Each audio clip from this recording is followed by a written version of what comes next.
দোষ লোক, কেমন আছো? ভালো আছো কি না? তার জন্য আজকে একটু লাইভে আসলাম। লাইভ না, ভিডিও করতেছি।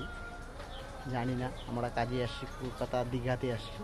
দীঘাতে এই যে দেখো কাজু বাদামের কাজ করি আমরা, কিছু কোম্পানি। ভালো থেকো আপনারা। আমি জানি না আমার ভিডিও তোমাদের ভালো লাগে কি লাগে না। সাথে দেখি থেকেও যদি ভালো ভিডিও করতে পারি আপনাদের দোয়াতে।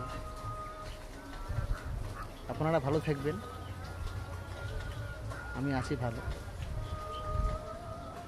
জানি না আমার ভিডিও তোমাদের ভালো লাগে কি লাগে না। ভিডিও আমাদের ভিউজ হয় না, লাইক হয় না, সাবস্ক্রাইব হয় না। পারলে একটু শেয়ার করে দেবেন বন্ধু। আমরাও গরিব মানুষ, কাজু বাদামে কাজ করতে আসি। ভালো থেকো। Hi, good bye.